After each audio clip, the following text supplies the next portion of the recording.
All right. So hi everyone, my name is Stanley and I'm reporting live from New York. And I'm here with Sharks4Kids. And we are joined today by Angelo O'Connor Villagomez. Yes, who specializes in communicating science to decision makers and organizing community members to advocate for conservation policy. He currently works for Bertarelli Ocean Legacy Project in Washington, D.C., where he has spent the last 10 years advocating for coral reefs, sharks, and marine protected areas, specifically in the Pacific and the Caribbean. Angelo has received education from Rollins and the University of Richmond. He previously worked for the League of Conservation Voters, Mariana Islands Nature Alliance, Marianas Resource Conservation and Development Council, and the Smithsonian National Museum of Natural History.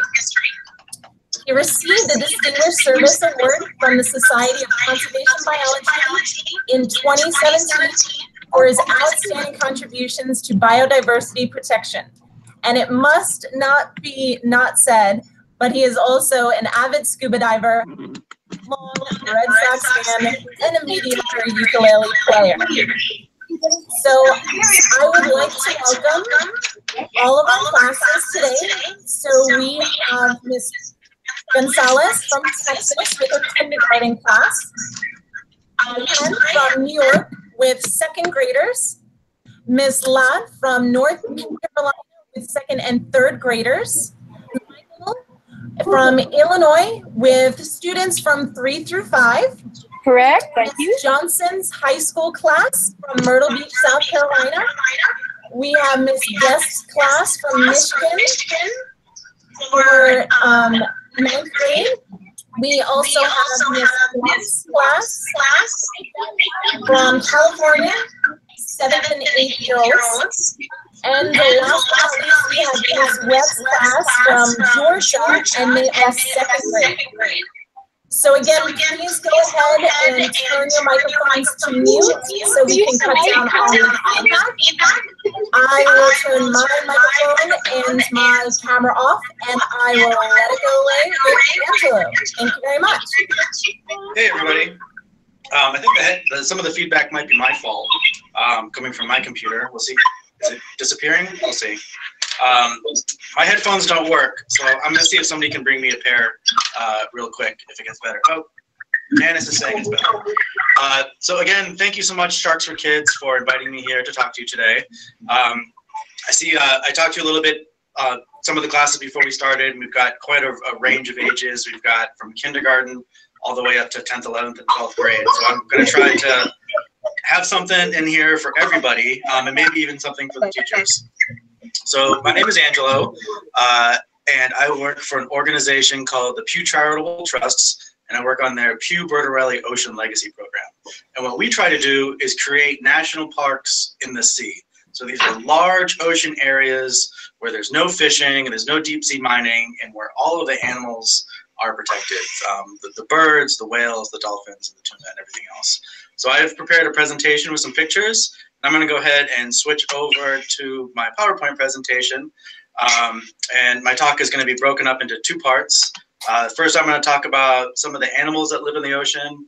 Then I'm going to show a quick video. And then I'm going to talk about how kids can get involved in protecting the ocean. So, how can kids help save the ocean? A lot of you, some of you may or may not live near the ocean, but we all should care. Sylvia Earle, who is probably the world's most best-known marine biologist, will, when she addresses crowds, she'll say this. She'll say, "I want everybody to take a deep breath." So, everybody, take a deep breath. Now take another one.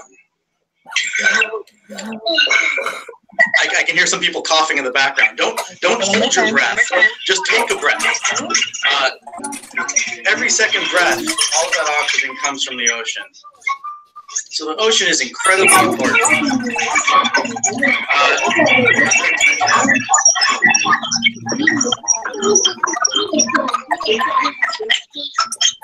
serious feedback all of a sudden?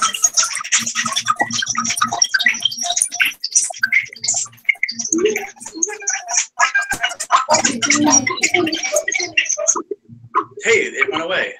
How about that? Thank you, whoever muted. All right, that's great. Before we get started, if you wanna shoot me any questions, you can tweet me. My name is @TauTauTasi, and I'll answer any questions you might have after the presentation. My name is the same on Instagram if you use Instagram. So I just want to kind of tell you a little bit about where I'm from. This is the Pacific Ocean. We have Australia down there in the south next to Indonesia. And I'm from one of those tiny little islands. The Pacific is usually broken up into Polynesia. I'm from a part of the Pacific called Micronesia on this little island called Saipan. Now, you may not have heard of Saipan, but you've probably heard of the Marianas Trench. And this is a map closer to the area where I live. And the Marianas Trench is the deepest part of the ocean. It's deeper than Mount Everest is tall. It's like 7 miles deep. And you can see that area that's kind of outlined in yellow. That's where the Mariana Trench is. And then there's an island chain kind of to the left or to the west of that. And I live on, or I'm from the island of Saipan, right there. And so you can see this is where the Mariana Trench is. And it's a very long area. It's over 1,000 miles long. Most of you probably think Saipan is a very small island. It's about 3 miles wide at its widest point and about 15 miles long. In this picture, which is an aerial, you can see about 3/4 of the island. So it's just a tiny little green dot in the middle of the ocean. But it's home. It's very pretty. It's surrounded by blue waters and coral reefs, and we've got some great cliffs, lots of sea life, lots of animals all around us. And it's where I grew up. And growing up on an island, I imagine some of you probably have similar experiences where you go find animals that live around your house or maybe in a park nearby, and you harass them. But we would also, we would get some of our food from these places. Now, I'm holding a shark in that picture, and I want to point out, we actually wouldn't eat the sharks. What we would do is we would catch the sharks to show how tough we were. Back here, you can't see the map. Can't see the map. I'm not on the map anymore. Can you see the screen? Yeah, we see the screen, okay. But you have to press present because you're still on the penguins. You're still on the penguins. Okay, I'm sorry about that. All right, hold on. You just press maybe present or full screen. It seems to be present. There's my face, right? Yes. Oh, darn. Okay, start screen share. Do you see the full screen now? We see your screen, but if you press present, it'll just show the photos.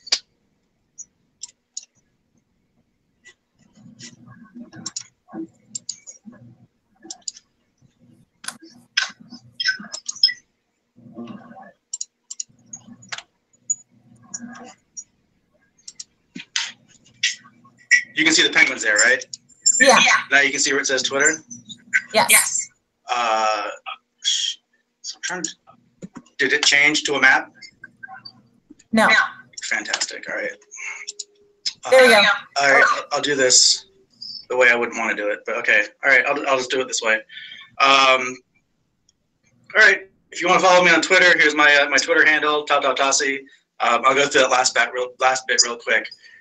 So here's a map of the Pacific, and I am from one of these tiny little dots in the island. Tiny dot on an island that's just a tiny dot in the middle of the ocean. I am from the island of Saipan, which is right about there. It's in the northern part of Micronesia. This is zooming in a little bit onto the Marianas, and you see the Marianas Trench is about 1,000 miles long there, with Saipan being one of those islands in the middle. This is an aerial picture of Saipan, just to show you how small the island is, where it's from, but it's also very pretty. This is one of my favorite beaches. It's called Forbidden Island. Lots of great coral reefs, great fishing. Now it's a marine protected area. This is another one of our marine protected areas. It's called Bird Island. But in this, it's where I grew up. And so this is kind of where we left off a second ago before I realized we were having technical difficulties. So I would fish and hike as a kid, and that's something that I continue to do as an adult. I've always had the ocean as a part of my life, whether it was just playing in the waves or whether it was fishing, whether it was hiking or taking photographs as I swim on top of coral reefs. And I know I'm not the only person who has a relationship with the ocean. We live on an ocean planet.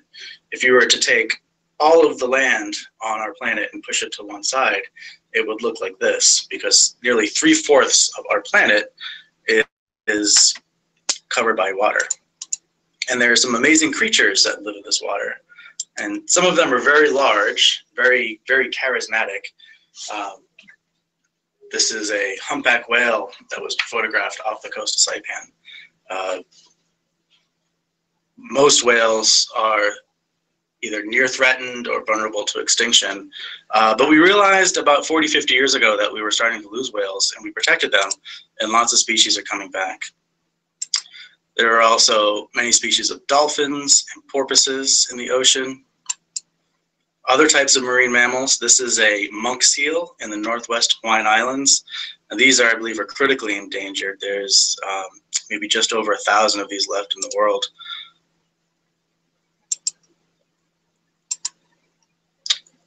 Lots of sharks in the ocean. This is a silky shark with an oceanic white tip in the background.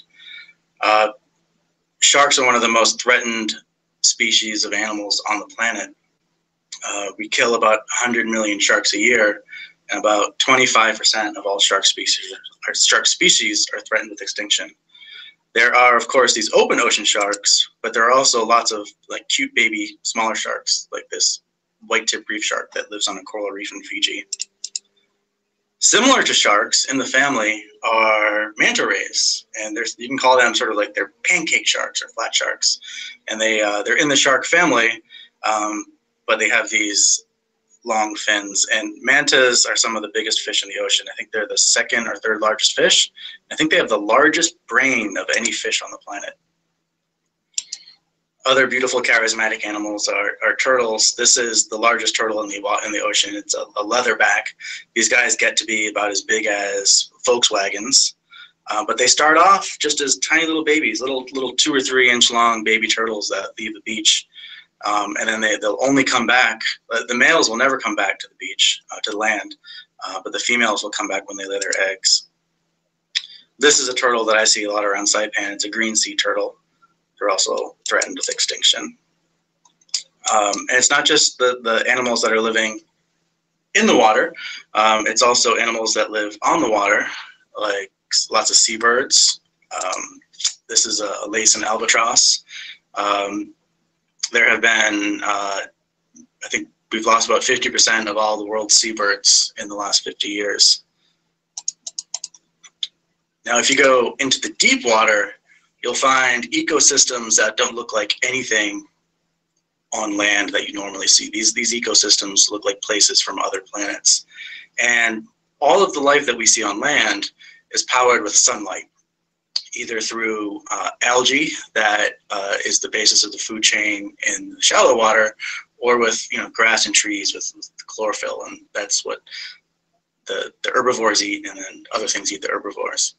But in the deep water, there are these chimneys, these deep sea vents that chemicals pour out of, and animals that live near these vents have learned to use these chemicals to power entire ecosystems. And as a result, there's these life forms that are like nothing else we see.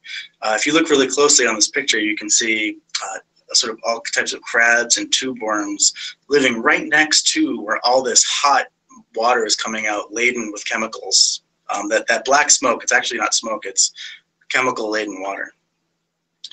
And there are cool things like these hairy snails. And what they do is they're not eating, they're not getting their energy from chlorophyll, they're getting their energy from chemicals.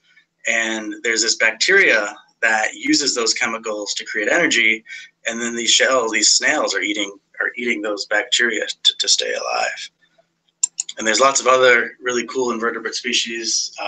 This is a octopus that was found in the deep sea near Hawaii. They called him the Casper Octopus. Lots of cool types of jellyfish. This is a jellyfish that was found around the Marianas Trench. Those glowing yellow things are its gonads, and it undulates as it bounces through the ocean. We typically think of the deep sea as being a place where we usually think of the shallow waters, excuse me, as being the place where we have corals, but there are also corals in the deep sea. There's not as much food down there, so they tend to be very, very slow growing, and the animals tend to be very old. The corals are an animal. This is red coral, and some species of gold coral and black coral are thousands of years old, as old as the Egyptian pyramids.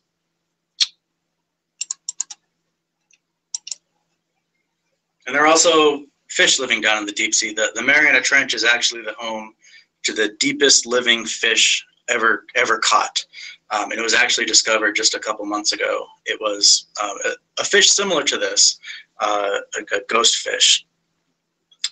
So the other thing that, amazingly enough, that they find at the bottom of the Mariana Trench, and this is a place that is the most out of the way place on the planet, the hardest place to get to, we find our trash. Humans have been able to reach every corner of this globe, and we're having an effect on every single ecosystem, including the deep sea. And it's not just litter. We also harm ecosystems with illegal fishing, and illegal fishing can take two types. That we create places in the world where we say that there's no fishing, so like the ocean parks, and it can be somebody going there and breaking the law and catching fish. But it can also be these industrial scale commercial fisheries, like catching lots of fish illegally with giant nets. And we're catching tunas, and we're catching sharks and swordfish. And these are, especially the sharks, are species that are very slow growing and have very few babies. And it can be very, very easy to wipe out their populations quickly if we're not careful, if we don't manage them well. Other threats from the ocean are types of fishing gear that we leave on the ocean floor. There are some types of fishing where we drag a bar across the bottom. It damages the ecosystems. Our wetlands are endangered for a number of different reasons. There's pollution. I'm sure you've seen pictures of plastic pollution in our ocean and in our rivers. That's a major problem for wildlife, especially for birds, who will sometimes mistake little bits of plastic for food, and then that will starve because their stomachs are full of plastic. And then the overarching threat to our ocean is climate change. And there's all sorts of problems associated with that. My topic of this talk is not necessarily climate change, so I'm not going to dive that deep into it. So I don't want to get you depressed. I don't want you to be too upset. Think that there's nothing that you can do out there. But I think there's actually lots of stuff for kids to be able to get engaged in conservation. So I'm going to switch gears right now and show a video from Saipan. And this is a bunch of kids. They were in I think the 5th or 6th grade, 7th grade when they made this video. And what they did is they saw this movie Shark Water, and they learned about the plight of sharks. And as a result, they decided that they wanted to do something about protecting sharks. So I'm going to go ahead and play that video. It's about 4.5 minutes long.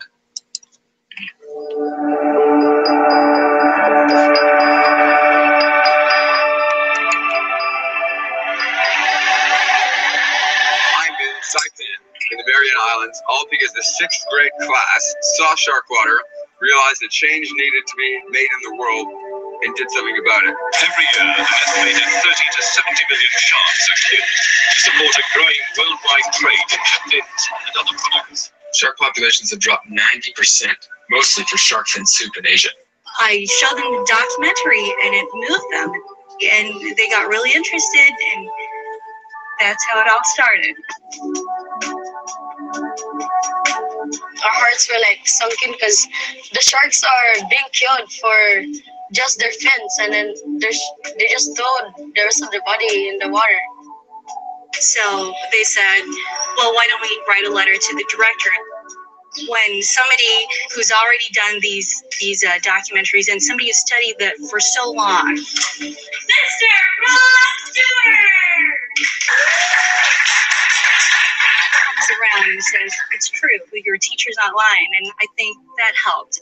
The sharks are apex predator, and they keep the balance in our world. If we save the sharks, the ecosystem will be balanced, and animals that are giving us oxygen and giving us food will run out. We're the one that's harming them. They're not harming us. Their responses are spot on. They get it. They're understanding the ecosystem consequences of the removal of sharks.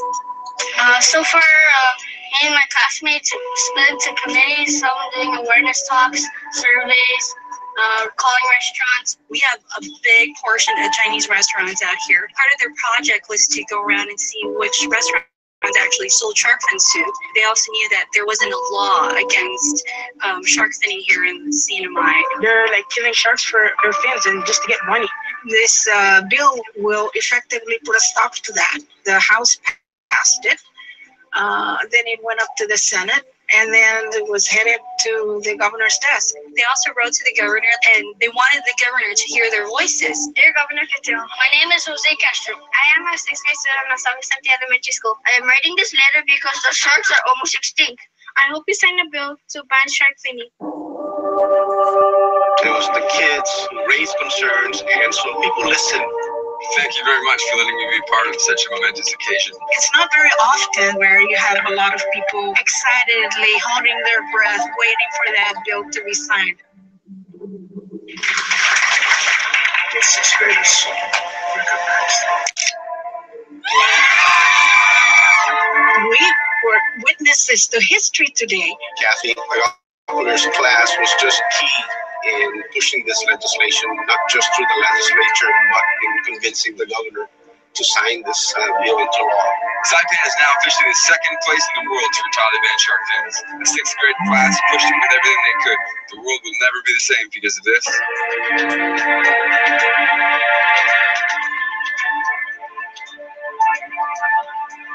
I don't think we've done this before, and it's a huge step. It's like a domino effect. If you do something good, it'll continue to, expand. Hopefully it will spread from this island to the next island, then hopefully to the next country. And, shark finning will be banned forever. We forget as adults they're capable of doing something as magnificent as this.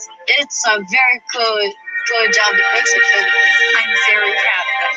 If we were able to change something here in the CNMI and our small, tiny island, hopefully the world will see that and follow the direction that we're headed.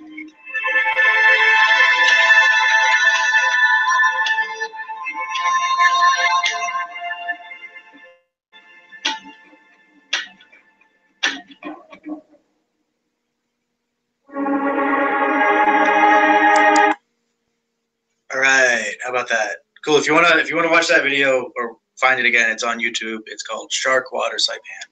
You can just look it up. I'm gonna go switch back to my PowerPoint presentation. There we go. Hold on. Screen share. Uh-oh. It's not showing me the power. Oh, look at that. Sorry for the technical difficulties. My PowerPoint is not popping up on screen share. And this is the part. Oh, there we go. Is that it? Yeah, fantastic. All right. So what can kids do to actually help save the ocean? So I've got 5 tips here for what kids from kindergarten all the way to high school can do to help protect the ocean. So number 1, first thing that you should do before you get involved in any type of campaign is you should work on educating yourself. Conservation needs people to be smart, well-informed people so that we're super effective. And probably the easiest thing to go out there and to start learning about conservation issues is to pick up a book. And Sharks4Kids has Norman the Nurse Shark, but there are all types of conservation books where you can find information to learn about the state of the world and what kind of solutions we have to the problems that are out there. I talked about Shark Stanley before we got started. But look for books. It's a great place. Another great place is on the internet. Again, Sharks4Kids has great information for sharks, but there's also other issues like plastic and whales and dolphins and turtles. And the internet can be a great place to find information for those sorts of things. You can find information in school, and these are my friends Rick and Andrew, and they give a presentation on deep sea exploration using toy robots. And you could invite folks like this to come to your school to give similar presentations. Or you can go find scientists. This is Dr. Sylvia Earle, that super famous marine biologist, and here she is in China talking to kids about sharks. But you can also get in the water. You can go out and you can go to science labs. You can go talk to people who work on the water, and you can ask them what are they seeing, what are some of the changes, and what kind of ideas do they have for protecting the ocean. And while you're doing it, just have a good time. I think did I already show this picture? But if you should do this because you love it. Being in the ocean is one of the most fulfilling things I ever get to do. I'm just gonna press it. Step number 1 is to educate yourself. Step number 2 is to ask for help. I'm going to show some funny photos here. Hopefully I don't get too much of a laugh. Now, when you want to ask for help, the people that you should go to first are your parents. And this is my mom and my dad. That's my little brother. If you have a little brother, you don't have to ask him. You just tell him what to do. But don't always assume that your family members support what it is that you want to do. So in my family, my dad is a Republican and my mom is a Democrat, and they tended to not agree with a lot of things. So if I wanted to talk to them about protecting the ocean, I'd have to speak with both of them and not just assume that they're supportive of me. Once you talk to your immediate family, you can talk to your wider family, and that's my wife in the front with me and the rest of the family. Another great place to look for help is at school. And believe it or not, this is a picture of me in the 1st grade. I'm in the front row on the right side, right next to the sign, holding my hands because I'm such a nice little boy. But your classmates, and I just showed you that video of the kids on Saipan, how they worked together, how they helped each other, and how they were able to go out there and do something to protect the ocean. So you've gone out, you've educated yourself, you've got an idea of what's going on in the ocean, you've got some friends who are going to help you do it. The next thing you need to do is come up with a solution. And the way you do this is you want to create a solution that's actually achievable. And the way you do this is you want to think globally. If you want to save the ocean or save sharks or save whales, you may not have an airplane, and maybe you can't fly to Indonesia to protect the sharks in Indonesia. But maybe there's something that you can do in your city or your town or your state or your country. And you should try to find something that personally affects you.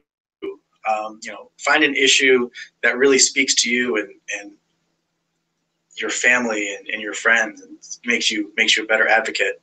And you should also ask professionals for advice. Folks like me, you can tweet me and ask me questions and I'll answer them. But there are lots of other people who work on ocean conservation, and they have great ideas for things that you could do for solutions to help protect the ocean. And some of these things, they exist all over the place. A lot of places have started banning plastic bags or requiring that you use a reusable bag when you go to the grocery store. And entire countries are beginning to ban plastic bags. Maybe this is something that you could do in your school, or maybe something in your town, or maybe your state. Run a campaign to convince people to use paper bags but not plastic bags. And if you want to protect sharks, maybe you do an outreach campaign. Something that's been very popular in the Caribbean is to do these murals that show people how beautiful the ocean is. And maybe this is something that you could paint at your school. Here's another. This is the island of Saipan. They also created a mural to protect their ocean. Or maybe you want to create a marine protected area if you're one of the communities that live on the ocean. This is a map of Palau, and they created a protected area, which is like an ocean park where all animals are protected. So, you know, all of you are at different schools in different states, and you know, you should have a think of what are the sorts of things that you can do to protect the ocean and protect the environment in your communities, because that's the place where you are the most effective, because that's the place that you call home. So the next step, you've educated yourself, you've asked for help, you have an idea of what you want to do.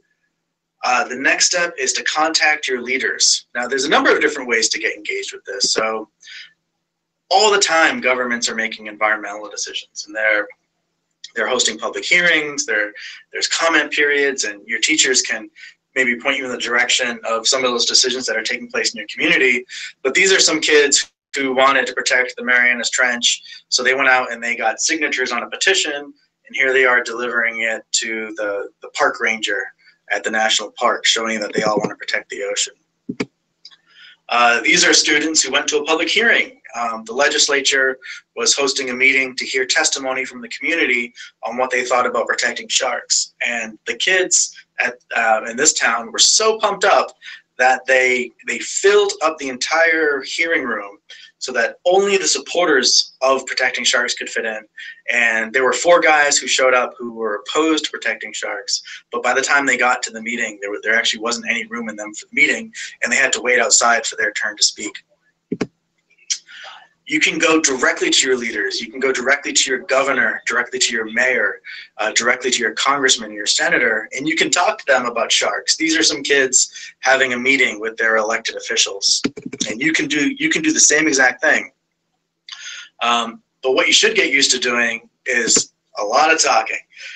When you talk to one leader about protecting sharks, he then has to get all of his colleagues to agree to it. So you're going to be the champion, you're going to be the advocate, so you're going to have to get used to talking to your leaders and then telling the same story over and over and over and over again until everybody is in agreement with what you want to do.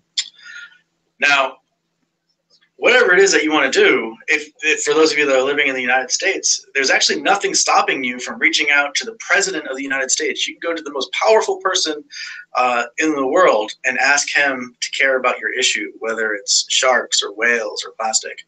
And here's his address. I'm going to change the slide in a second, but everybody should know that the President lives at 1600 Pennsylvania Avenue. And if you write a letter, there's a pretty good chance that you'll get a response. I know that a lot of folks from Canada watch the Sharks4Kids webinar, so I want to give Canada some love. You can also send a letter to Prime Minister Trudeau. I think you could probably even go knock on his door if you wanted to. There's nothing stopping you from reaching out to any level, from the principal of your school to the mayor of your town, to the senators, to the representatives, all the way up to the Prime Minister and the President. And you shouldn't be afraid to have those levels of goals. And so I'm coming close to the end of my presentation. So you've educated yourself, you've asked for help, you've got an idea, you've contacted your leaders. Best thing is just, be creative. You want to try to stick out from the crowd so that people pay attention to what you're doing. And here's just a fun little idea. These were some students who wanted to bring attention to the number of sharks that are killed every year. So they created this art exhibit where each one of these fins represents something like 10,000 sharks, and, showing how many millions and millions of sharks are killed every year. Then they took some cool photos and they posted it all over social media. Another great social media tool is Shark Stanley, and Shark Stanley is a book, and it's based on the Flat Stanley book, but it's like Flat Stanley with sharks and advocacy. And what you do is you go to the website and you download the different characters, and there's like a dozen of them. There's a hammerhead shark, there's a white-tip shark, there's a great white shark, there's a manta ray. And you cut out the characters, and then you go around to different places and get people to take pictures with the shark to show that different types of people and people from different types of locations and celebrities support protecting sharks. So here's some examples of that. There's Shark Stanley swimming underwater with a turtle. There's Shark Stanley with Pikachu. I know some of these pictures from the Philippines, Korea, Fiji, Oman, I think Honduras, Mexico, Canada. So all over the world, Shark Stanley. And this campaign has brought Shark Stanley to like 150 countries with over 10,000 people participating. And so maybe you use Shark Stanley, or maybe you come up with your own characters or some other similar idea. Just to show you how widespread Shark Stanley is, after the kids, and this was led by kids, the kids then delivered those pictures to leaders. And these are some leaders from some Caribbean islands who have agreed to protect sharks. And they're getting their picture taken with Richard Branson, the famous British guy. And we even gave them to elected officials. This is the Deputy Minister of, I think, the Environment or Fisheries from the Philippines. And he's interacting with Shark Stanley and being shown all the global support there is for shark protections. So those are my 5 ideas. I leave it to you. The 5th one is probably the most important, is to be creative with how you protect the ocean. You should think globally but act locally. But I also hope that you have fun. That's probably the most important thing. I've been doing this conservation stuff for about 15 years now. If you include college, it's a little bit longer. I haven't really worked in a day. I would do what I do if I was independently wealthy. I wish I was independently wealthy. But have fun with what you're doing. Do it with your friends, and you can go out there and you can change the world together. One thing I've done in the past is I have a shark costume, left shark, and I play the ukulele, and I act stupid, and I ask people to sign petitions and protect sharks, and I have fun with it. So thank you very much. I'm going to switch over to the camera now. If you have any questions of course, we'll answer them on the webinar now, but if you're watching this on YouTube later, you can shoot me a tweet, and I'll try to answer your tweet. And I'm going to, here we go. All right, I hear sound. Fantastic. Thank you, everybody. All right. Awesome. Thank you so much, Angela. That was so empowering and so much information. So I know that Ms. Michael's class has to leave, so I'm just going to turn it right over to them and see if they have any questions.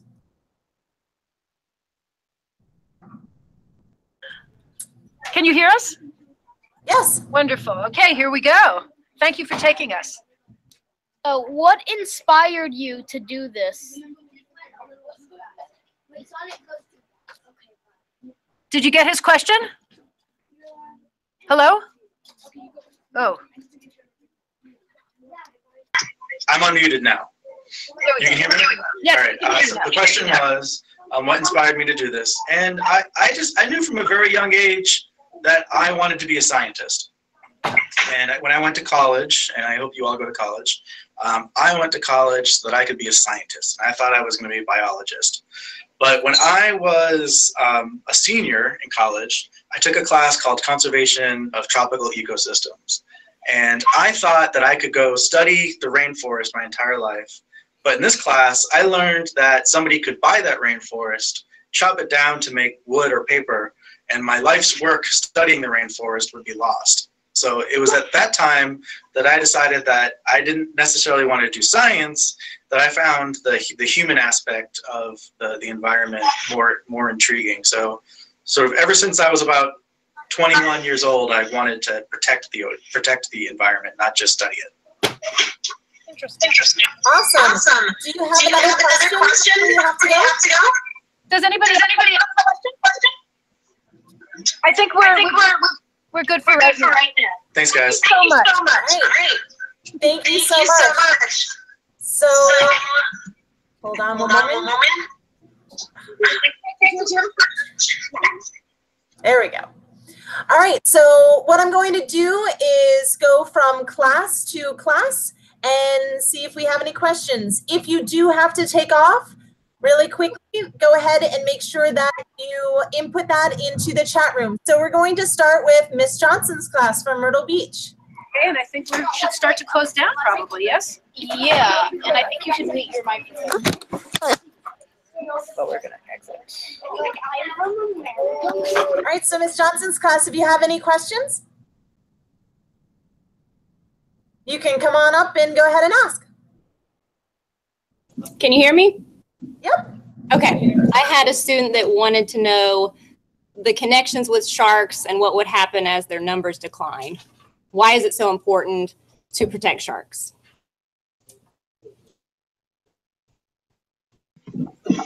Sure. So, the simple answer is healthy reefs need sharks. Sharks are predators in the ecosystem. It's not that simple, though.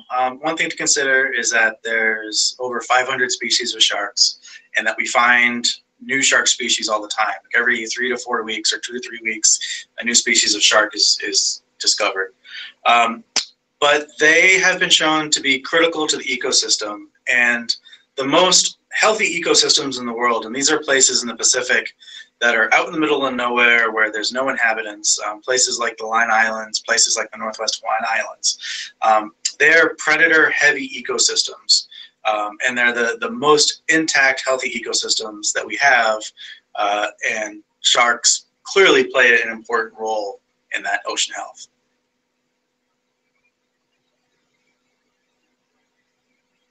Also, they're just cool. Right? All right. Thank you. All right, so we are going to go over to Miss Crane's class. So I see someone right there ready to go. Do you have a question? Yes. Say your name. My name is Josh, and I do have a question. Ask it. How many species of sharks Are there? are there? Sure, so that's a great question. There are actually, it depends on when you ask, because we actually discover new species of shark all the time.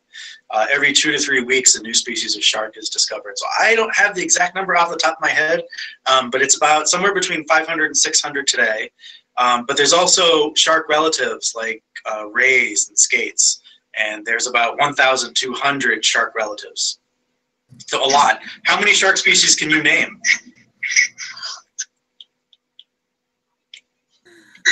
All right. Great question. So thank you very much. All right, so we're going to have to do this class. I don't see them there, but I thought they were joining us for the so then we're going to head over to Ms. Gonzalez's class.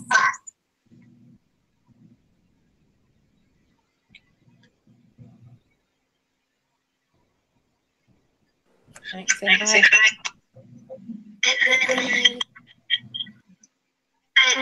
Nope.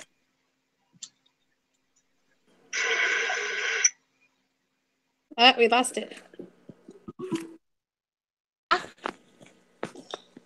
Why do sharks bite people? Why do sharks bite people? We lost it all of a sudden. All right, so the question was, why do sharks bite people?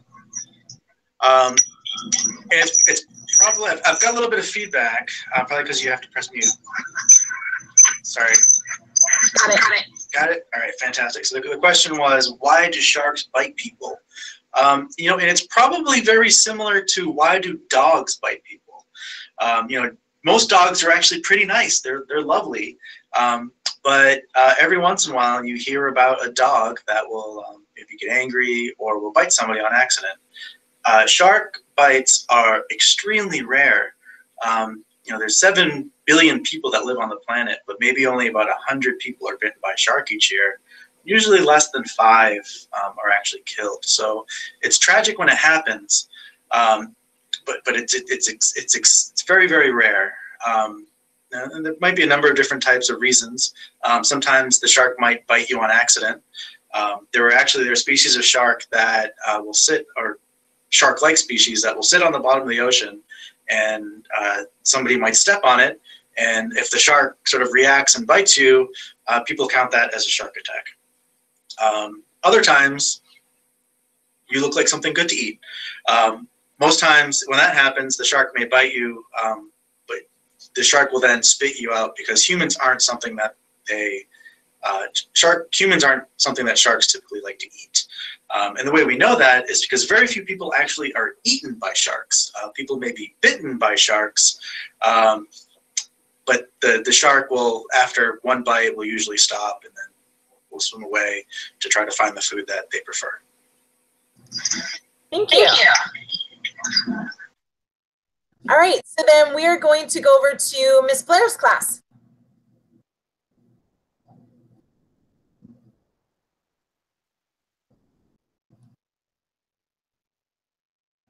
Hi, can you hear me? Yes.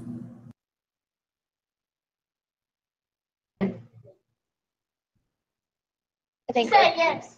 Yes? Okay, we can't hear you. All right, Cameron, ask your question. Get close. What kinds of sharks live around your island? Because I want to know 3 kinds of sharks. You know, so the 3 kinds, you know what? Small, medium, and large? I think we're back on mute. So you asked me what species of shark live around my island. And most of the sharks that live around my island are tropical species that live in the Indo-Pacific Ocean. So the biggest shark that you'll probably see around my island is a whale shark. And I have never seen one, but a friend of mine was swimming and saw a whale shark. We also have tiger sharks. They're very rare. The smallest shark that we have is probably the white-tip reef shark, and those are maybe about this big to about 5 feet long, and they're just friendly sharks. All told, there's probably about 2 dozen species. We probably have nurse sharks, gray reefs, silver tips. Out further from shore, we probably have makos and hammerheads and blue sharks and silky sharks, and probably a few others. So lots of different species of sharks. Awesome. Thank you. So we're going to head back over to Miss Cran's class. Hi, my name is Calvin. Awesome. And how much types of... How many teeth? I mean, how much teeth do sharks have? How many? How many? So the question is, how many teeth do sharks have? And I guess the answer is it depends on the shark. The whale shark actually doesn't have a lot of teeth, and I'm probably going to get this a little bit wrong, but it has modified teeth that it uses to filter out the plankton and the phytoplankton that it eats. But other sharks, like great white sharks, bull sharks, and tiger sharks, are going to have hundreds of teeth in several rows. And sharks are it's like a conveyor belt of teeth. They're constantly growing new teeth and losing old teeth. Hundreds.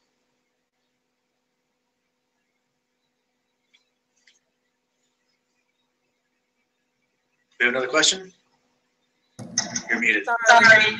Going back and forth between mutes. So we'll go back over to Miss Blair's class, who I think just left us. So then we're left with Miss Cran's class. My name is Sandra. And how many sharks do you guys usually see around?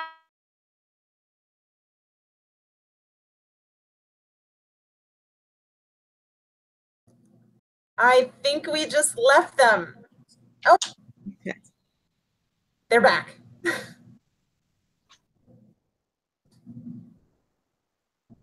They're there.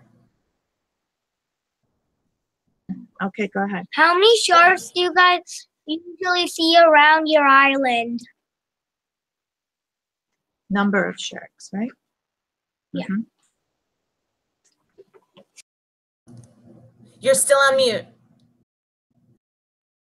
I was talking to myself. So sadly, even though we know those shark species around around my island, a lot of these sharks are increasingly rare because they've been fished out.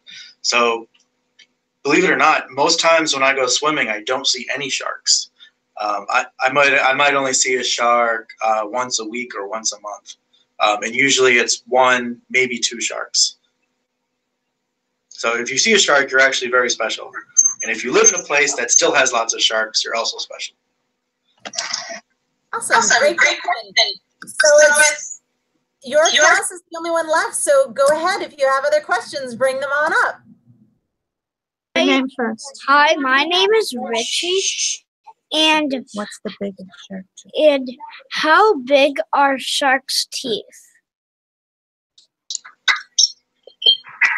That's a great question, Richie. What grade are you guys? What grade are you guys in, by the way? We're in second grade. Okay. So the biggest shark alive, the shark I believe with the biggest teeth alive is the white shark, and those teeth are maybe about an inch long. But most sharks are actually quite small, maybe less than 3 feet or a meter, and their teeth are going to be like tiny little needles, very, very small. It's only tiger sharks and mako sharks and white sharks and bull sharks and a few others that have big teeth.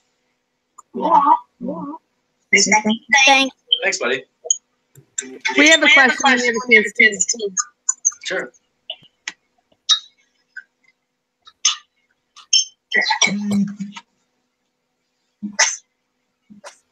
Oh, go ahead. You want us to go?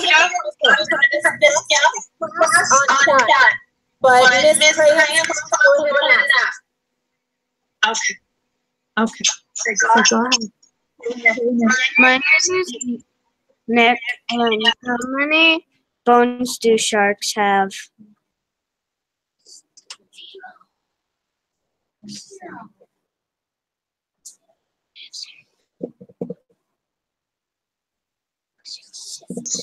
I forgot I was muted. I'm sorry. I had a little feedback. Can you ask the question again? How many bones do sharks have? Well, that's an easy question. 0.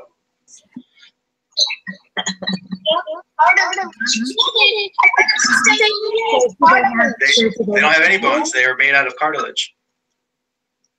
Well, their jaws are hard, though. My name is. And what's the rarest shark on your island? This might be a little too high concept for second graders, but the most rare shark on my island is the one we haven't discovered yet. The ocean, we've only discovered about 2 to 10% of the animals that live in the ocean. So there are new shark species that are discovered all the time. Every 2 to 3 weeks, we discover a new shark species. So if you grow up and become a scientist, you could actually be a guy who goes out and discovers new shark species. And the one that you discover would be the rarest one because you'd be the first person to find it. But of the sharks that I know that swim in the waters, probably the tiger shark is the most rare. That's a great question. Thanks, buddy. Thank you. Thank you so much for sharing with us today. Hey, thank you. Thank you so much for having. So actually, I'm going to put them on mute. Fantastic. You for a moment. Okay, we actually have Miss Guest's class. Their camera is not working, but they can hear us. And if they go ahead and take themselves off mute, then we will actually be able to hear them. So Miss Guest, go ahead. Yeah, tell him. Or them. Go ahead, tell him. You're talking to him. I like sharks. You do like sharks? I love sharks. I like swimming with them. She wants to know why you like sharks. Oh, because they're cool. Come on, I mean sharks. They're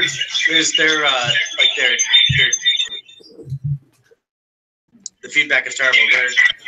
All right, if you hit mute, I'll hit unmute. All right. Okay. I like sharks because I think they're really cool. We've been taught to fear them, and so when you first get in the water with sharks, you're afraid, but then you realize, oh, I have nothing to be afraid of because they're actually not that dangerous. About 3 years ago, I went down to the Bahamas with Jillian, who is the Sharks4Kids inventor, the president, the CEO. And she took me diving with hammerhead sharks. And it was the first hammerhead shark I'd ever seen in my life. And it's still the only hammerhead shark I've ever seen in my life. And I got in the water, and this thing, it's like as big as a cow. And this cow with razor sharp teeth starts swimming at me with its mouth open.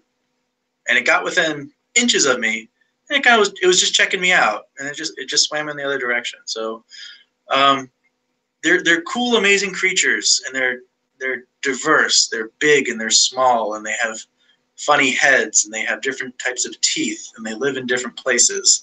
They like warm water, they like cold water, and they're really just one of the most amazing animals in the ocean, which is why I love sharks. Okay, go ahead. How big is their fins? How big are their fins? Again, it depends on the shark. So if the smallest shark is called a dwarf lanternshark, and you can find it in the Gulf of Mexico. And the whole shark, if you were to hold out your hand, the whole shark would fit in the palm of your hand. So its fins are tiny. The largest shark is a whale shark, which is big as a school bus. And I've seen, sadly, whale shark fins for sale in a store in Thailand, and they're as tall as I am, so 6 feet tall. Well, I'm not quite 6 feet tall, but the fins were. You really got these girls giggling over here. They're amazed that we're talking to somebody somewhere else. Okay. Well, we only have awesome. We only have a couple more minutes left. So if we have any last minute questions from Miss Crahan's class, do you have one last question?